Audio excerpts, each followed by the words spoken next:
রাজ্য রাজনীতিতে যখন একটি গুঞ্জন চলছে, সেই গুঞ্জনের মূল কেন্দ্রবিন্দুতে অভিষেক বন্দ্যোপাধ্যায় এবং মমতা বন্দ্যোপাধ্যায়। গুঞ্জন এই নিয়ে যে অভিষেক বন্দ্যোপাধ্যায়ের সঙ্গে কি মমতা বন্দ্যোপাধ্যায়ের সম্পর্ক ফাটল ধরেছে বা সম্পর্কে চির ধরেছে, তার কারণ কিছুদিন আগে একটি বিতর্ক আমরা দেখেছি। সেই বিতর্কে মূল কেন্দ্রবিন্দুতে ছিল অভিষেক বন্দ্যোপাধ্যায়। কি দেখা গেছে তার ফেসবুক যে পেজ রয়েছে, সেই পেজে ন্যাশনাল জেনারেল সেক্রেটারি শব্দটি লেখা থাকলেও অল ইন্ডিয়া তৃণমূল কংগ্রেস শব্দটি লেখা ছিল না।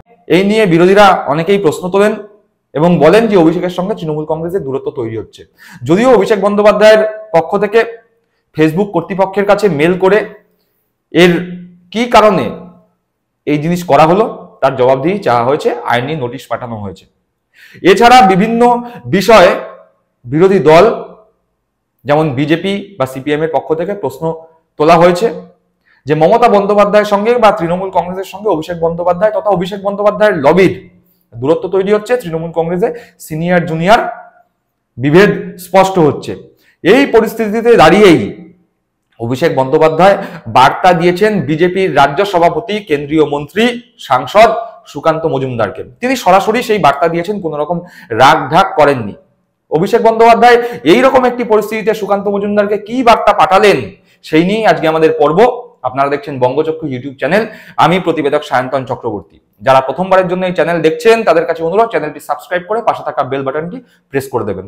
চলুন তাহলে কি বার্তা অভিষেক বন্দ্যোপাধ্যায় বঙ্গ বিজেপির রাজ্য সভাপতি সুকান্ত মজুমদারকে পাঠালেন, সেই বিষয় নিয়েই আজকের যে পর্ব, সেই পর্বে সরাসরি প্রবেশ করা যাক। আপনারা সকলেই ইতিমধ্যে অবগত আছেন যে কেন্দ্রীয় অর্থমন্ত্রী নির্মলা সীতারমণ দেশের যে অর্থ বাজেট সেটি পেশ করেছেন। একই রকম ভাবে পশ্চিমবঙ্গ বিধানসভায় পশ্চিমবঙ্গের অর্থ প্রতিমন্ত্রী চন্দ্রিমা ভট্টাচার্য পশ্চিমবঙ্গের আর্থিক বাজেট পেশ করেছেন। কেন্দ্রের বাজেট যখন পেশ করা হয়, সেই বাজেটকে অন্তঃসার শূন্য বলে কটাক্ষ করে অভিষেক বন্দ্যোপাধ্যায় কেন্দ্রের বাজেটকে বাংলা বিরোধী বাজেটের তকমা দেন এবং তিনি সরাসরি লোকসভায় দাঁড়িয়ে বাংলার বিরুদ্ধে যে বঞ্চনা কেন্দ্রীয় সরকার করেছে তা নিয়ে তথ্য দিয়ে ব্যাখ্যা করেন। আমাকে বাজেটের প্রথম দিন আপনারা যখন প্রতিক্রিয়া নিয়েছিলেন, আমি বলেছিলাম আমি পুরো পড়বো, তারপর বলবো। আমি না জেনে না শুনে কেন বলতে যাব? আমি পড়েছি, আমি দেখেছি। ফাঁকা কলসির মতো, ফাঁকা কলসির আওয়াজ বেশি। আলটিমেটলি বাজেটে কিছু নেই। আপনি বলুন না বাংলার জন্য কি বরাদ্দ করেছে। আমরা এমনি তো এদেরকে বাংলা বিরোধী বলি না। আজকে বাংলার জন্য আমি যদি রাজনৈতিকভাবে দেখি, তাহলে বিজেপির 12টা এমপি রয়েছে বাংলায়, আর বিহারেও 12টা এমপি রয়েছে। তা বিহারকে এত কোটি কোটি বিহারকে দিক, আমাদের আপত্তি নেই, অন্য রাজ্য পাক, কিন্তু বাংলা ধারাবাহিকভাবে বঞ্চিত থাকবে কেন? বাংলার মানুষ ভোট দেয়নি বলে, বাংলার মানুষ এদের কাছে আত্মসমর্পণ করেনি বলে, মেরুদণ্ডটা বিক্রি করেনি বলে, এদের পায়ে মাথা নত করেনি বলে। স্বাধীনতা সংগ্রামীদের রাজ্য, প্রদেশ। এই রাজ্য এই মাটি কোনোদিন বশ্যতার শিকার হবে না, মাথা নত করবে না।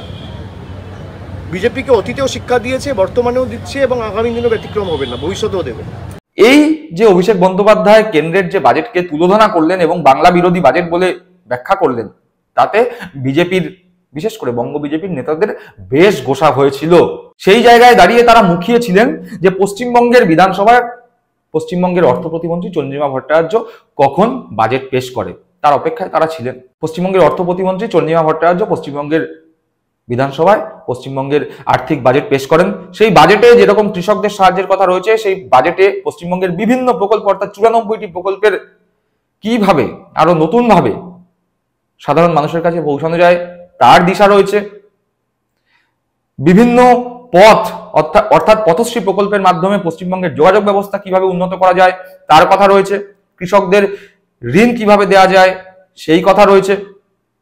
বাংলার বাড়ি অর্থাৎ সাধারণ মানুষ যাদের ঘর বাড়ি নেই তারা কিভাবে বাড়ি পাবে সেই কথাও সেই বাজেটে রয়েছে। কিন্তু শুধুমাত্র তৃণমূল কংগ্রেস বিরোধিতা বা পশ্চিমবঙ্গ রাজ্য সরকারের বিরোধিতা করবার জন্য বিজেপির নেতারা তেড়ে ফুঁড়ে উঠেছেন। তারা এই বাজেটকেও ধর্মীয় মেরুকরণের বাজেট বলে প্রমাণ করার জন্য মরিয়া। সুকান্ত মজুমদার এদের মধ্যে অগ্রগণ্য। সুকান্ত মজুমদার নিজের ফেসবুক পোস্টে রীতিমতো বাংলার এই বাজেটকে তোষণকারী বাজেট বা মুসলিমদের তোষণমূলক বাজেট বলে ব্যাখ্যা করেছেন। তার সেই ফেসবুক পোস্ট আমি স্ক্রিনশট দিচ্ছি, স্ক্রিনে রইল, আর পড়ে শোনাচ্ছি, আপনারা একবার দেখুন। সুকান্ত মজুমদার, বঙ্গ বিজেপির রাজ্য সভাপতি, ফেসবুকে পোস্ট করে লিখছেন, অপদার্থ মমতা সরকারের তোষণের বাজেটের অগ্রাধিকার দেখুন। বেকারত্ব, দুর্বল পরিকাঠামো ও ভেঙে পড়া শিল্পের সঙ্গে লড়াই করছে বাংলা, অথচ অপদার্থ তৃণমূল সরকার নির্লজ্জ তোষণের রাজনীতি চালিয়ে যাচ্ছে। 2025-এর বাজেটে বরাদ্দগুলোর দিকে শুধু তাকান। সংখ্যালঘু বিষয়ক ও মাদ্রাসা শিক্ষা 5,602.29 কোটি। অর্থাৎ তিনি এই মাদ্রাসা শিক্ষার জন্য যে 5,209 কোটি টাকা বরাদ্দ করা হয়েছে রাজ্য সরকারের যে বাজেটে, সেই বাজেট নিয়ে ধর্মীয় মেরুকরণের রাজনীতি করছেন। আচ্ছা, একবার ভেবে দেখুন, এই যে বাজেট, এই বাজেট কি শুধুমাত্র মুসলিমদের জন্য বা সংখ্যালঘু সম্প্রদায়ের জন্য? এই বাজেট তো গোটা 10 কোটি পশ্চিমবঙ্গবাসীর জন্য। এই বাজেটের মধ্যে লক্ষ্মীর ভান্ডারের জন্য টাকা অ্যালোকেট হয়েছে, এই বাজেটের জন্য কন্যাশ্রী, রূপশ্রী, সবুজ সাথী, শিক্ষাশ্রী, সমস্ত প্রকল্পের জন্য টাকা পয়সা অ্যালোকেট হয়েছে। এই বাজেটে বাংলার বাড়ি প্রকল্পের জন্য টাকা পয়সা অ্যালোকেট হয়েছে। এই যে বিভিন্ন খাতে এত টাকা অ্যালোকেট হয়েছে, রাস্তার জন্য টাকা অ্যালোকেট হয়েছে, নদী বাঁধের জন্য টাকা অ্যালোকেট হয়েছে, সব থেকে গুরুত্বপূর্ণ ঘাটাল মাস্টার প্ল্যানের জন্য টাকা অ্যালোকেট হয়েছে। এই যে বিপুল পরিমাণ টাকা অ্যালোকেট হয়েছে বিভিন্ন প্রজেক্টের জন্য, বিভিন্ন প্রকল্পের জন্য, সেই প্রকল্প বা সেই প্রজেক্টগুলো শুধুমাত্র কি সংখ্যালঘুদের জন্য? সেই প্রকল্প বা সেই প্রজেক্টগুলোর সুবিধা কি হিন্দুরা পাবে না, খ্রিস্টানরা পাবে না, শিখরা পাবে না, শুধুমাত্র মুসলমানরাই পাবে? এই নিয়েই কিন্তু প্রশ্ন তুলেছেন অভিষেক বন্দ্যোপাধ্যায়। তিনি সরাসরি সুকান্ত মজুমদারকে বার্তা দিয়েছেন। সাংবাদিকরা যখন অভিষেক বন্দ্যোপাধ্যায়ের কাছে প্রশ্ন করে বলেন যে সুকান্ত মজুমদার এই বাজেটকে সংখ্যালঘু তোষণকারী বাজেট বলে বর্ণনা করে ফেসবুকে পোস্ট করেছেন, তখন অভিষেক বন্দ্যোপাধ্যায় সাংবাদিকদের বলেন যে আপনারা তো সাংবাদিক, আপনাদের যেমন দায়িত্ব সুকান্ত মজুমদার কি বলেছেন সেটা আমাকে জানানো, একই রকম ভাবে আপনাদের দায়িত্ব আমি যা বলছি সেটি সুকান্ত মজুমদারকে জানানো। বলে তিনি বলেন যে মমতা বন্দ্যোপাধ্যায়ের সরকার যেই বাংলার জন্য বাজেট পেশ করেছেন, সেই বাজেট শুধুমাত্র মুসলমানদের জন্য নয়, সেই বাজেট বাংলার 10 কোটি সাধারণ মানুষের জন্য। সেখানে যেমন হিন্দুরা আছে, সেখানে খ্রিস্টান রয়েছে, সেখানে শিখ রয়েছে, সেখানে জৈন রয়েছে, সেখানে মুসলমানরাও রয়েছে। লক্ষ্মীর ভান্ডারের টাকা কি শুধুমাত্র মুসলমানরা পায়? লক্ষ্মীর ভান্ডারের টাকা শুধু মুসলমানরাই, হিন্দু, বৌদ্ধ, শিখ, জৈন, পারসিক, মুসলিম, ধর্ম, বর্ণ, জাতি নির্বিশেষে মানুষ পায়। বাংলার বাড়ির প্রকল্পের বাড়ি কি শুধুমাত্র তৃণমূল কংগ্রেস কর্মী বা মুসলিমরা পাবে? বাংলার বাড়ি প্রকল্পের বাড়ি দল, মত, ধর্ম, বর্ণ নির্বিশেষে সাধারণ মানুষ পাবে। চলুন সরাসরি অভিষেক বন্দ্যোপাধ্যায় যে বার্তা সুকান্ত মজুমদারকে দিয়েছে সেই বার্তা একবার শুনে নিই। বলছি যে কেন্দ্রীয় মন্ত্রী সুকান্ত মজুমদার পরিসংখ্যানের উল্লেখ করেছেন। দেখা যাচ্ছে যে মাদ্রাসা শিক্ষাতে খাতে অনেক বেশি বরাদ্দ হয়েছে এবং তারা প্রচার করছেন যে তোষণের বাজেট, যেভাবে মুখ্যমন্ত্রী তোষণ করে এসেছেন সংখ্যালঘুদের, এই বাজেটেও তার রিফ্লেকশন। ওনাকে জিজ্ঞেস করুন, আপনার যেমন কর্তব্য ওনার প্রশ্ন আমার কাছে পরিবেশন করে আমায় করা, আপনার কর্তব্য আমার প্রশ্ন ওনার কাছে করা, এটাও আপনার কর্তব্য একজন সাংবাদিক হিসেবে। একদম। তাহলে ওনাকে জিজ্ঞেস করুন যে এই যে 44,000 কোটি টাকা পঞ্চায়েত দপ্তরকে বরাদ্দ করেছে, এর মধ্যে কি জাত দেখে, ধর্ম দেখে বরাদ্দ করা হয়েছে? ওনাকে প্রশ্ন করুন যে পিডাব্লিউডি ডিপার্টমেন্টকে এবার শিক্ষা দপ্তরকে যে 40,000 কোটি টাকা বরাদ্দ করেছে রাজ্য সরকার, এটা কি জাত দেখে, ধর্ম দেখে করা হচ্ছে? আর মাইনরিটি ডিপার্টমেন্টের ক্ষেত্রে বিজেপির বাজেট 1575 কোটি টাকা থেকে 682 কোটি টাকা হয়েছে কেন? 56% কমেছে কেন? মাইনরিটিরা ভোট দেয় না বলে? তাহলে এটা কি ভোট দিলে লাড্ডু আর ভোট না দিলে বঞ্চনা? এই প্রশ্নটা করুন।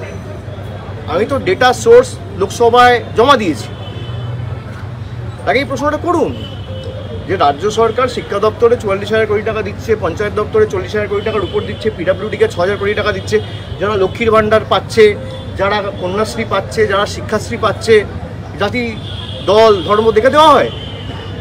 যাদেরকে শিক্ষাশ্রী স্কলারশিপ দেওয়া হচ্ছে, জাতি, দল, ধর্ম দেখে দেওয়া হয়? যাদেরকে বিনামূল্যে রেশন দেওয়া হচ্ছে, জাতি, দল, ধর্ম দেখে দেওয়া হয়? জাতির রাজনীতি করে এরা মুখ থুবড়ে পড়েছে। সুকান্ত মজুমদারের উচিত আত্মবিশ্লেষণ করে বালুরঘাটে যদি 5,000 ভোট বিজেপি কম পেত, হেরে যেত, পরের বার আসন ধরে রাখতে পারবে না। আত্মবিশ্লেষণ করুক এবং মানুষ তাকে জিতিয়েছে, বিজেপি তাকে, এনডিএ সরকার তাকে মন্ত্রী করেছে, তার উচিত বাংলার জন্য কি করেছে গত 9 মাসে শ্বেতপত্র প্রকাশ করে তিনি আগে প্রমাণ দিন। এই প্রশ্নটা করুন। শুনলাম অভিষেক বন্দ্যোপাধ্যায়ের সেই বার্তা, যা তিনি সরাসরি সুকান্ত মজুমদারকে দিয়েছেন। অভিষেক বন্দ্যোপাধ্যায় সরাসরি সুকান্ত মজুমদারদের মুখ বন্ধ করে দিলেন। দর্শক বন্ধুরা, এ বিষয়ে আপনাদের মূল্যবান মন্তব্য কমেন্ট বক্সে কমেন্ট করে জানাবেন। ভালো থাকবেন, সুস্থ থাকবেন। জয় হিন্দ, বন্দে মাতরম।